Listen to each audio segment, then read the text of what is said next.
শিব ও পার্বতীর প্রেম কাহিনী এক অনন্য আধ্যাত্মিক কাহিনী, যা ত্যাগ, ভক্তি এবং ভালোবাসার প্রতীক। এই কাহিনী শুরু হয় সতীর সঙ্গে শিবের সম্পর্ক থেকে। সতী ছিলেন দেবপতি দক্ষের কন্যা। সতী শিবকে অত্যন্ত ভালোবাসতেন, কিন্তু দেবপতি দক্ষ শিবকে পছন্দ করতেন না। তিনি শিবের প্রতি অবজ্ঞা দেখিয়ে নিজের কন্যার প্রতি কঠোর আচরণ করতেন। একবার দেবপতি দক্ষের মহাসমারোহে শিবকে আমন্ত্রণ জানানো হয়নি। সতী এই অবজ্ঞা সহ্য করতে পারেননি। শিবের প্রতি নিজের ভালোবাসার কারণে তিনি দেহত্যাগ করেন। সতীর আত্মত্যাগ শিবকে গভীর শোকে নিমগ্ন করে। এই শোকে শিব পাহাড়ের চূড়ায় বিচ্ছিন্নভাবে একাকী জীবনযাপন করতে শুরু করেন। শিবের অসীম শান্তি ও ধ্যানমগ্ন অবস্থার মধ্যেও সতী স্মৃতি তার হৃদয়ে চিরকাল অম্লান থাকে। সতীর মৃত্যুর পর মহাশক্তি দেবী পার্বতীর রূপে জন্ম নেন।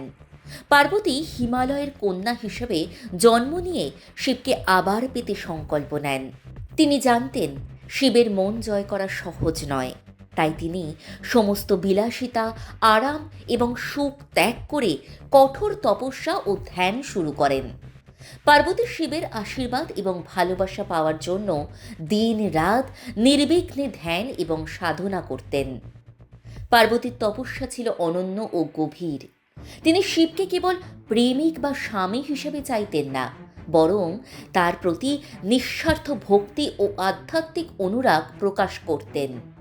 প্রতিদিন তিনি ধ্যান ও প্রার্থনার মাধ্যমে শিবের প্রতি নিজের অন্তরের প্রেম ও ভক্তি নিবেদন করতেন এবং তাদের মিলনের আশায় করতেন।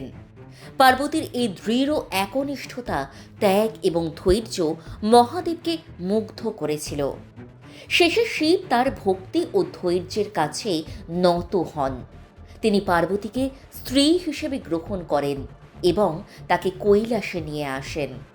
এই মিলন কেবল প্রেমের গল্প নয়, বরং এক আধ্যাত্মিক শিক্ষাও, যা শেখায় যে সত্যিকারের শক্তি, ভক্তি এবং ধৈর্যই জীবনে প্রকৃত সাফল্য ও সংযোগের পথ।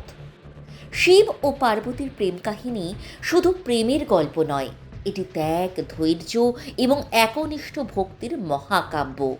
সতীর আত্মত্যাগের পর পার্বতী কঠোর তপস্যায় লীন হয়ে শিবের হৃদয়ে স্থান করে নেয়। শিবের ধ্যান এবং পার্বতীর অটল ভক্তি তাদের মিলনকে এক আধ্যাত্মিক উচ্চতায় নিয়ে যায়।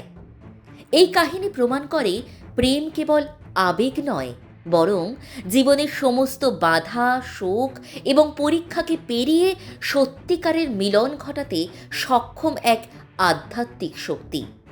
ধৈর্য, ত্যাগ এবং ভক্তির পথযাত্রা শেষ পর্যন্ত সফলতা ও আনন্দের পথে নিয়ে যায়। তাই শিব ও পার্বতীর গল্প যুগ যুগ ধরে মানুষকে অনুপ্রেরণা জুগিয়েছে এবং ভারতীয় ধর্মীয় সাহিত্য ও পুরাণে চিরস্থায়ী হয়ে রয়েছে।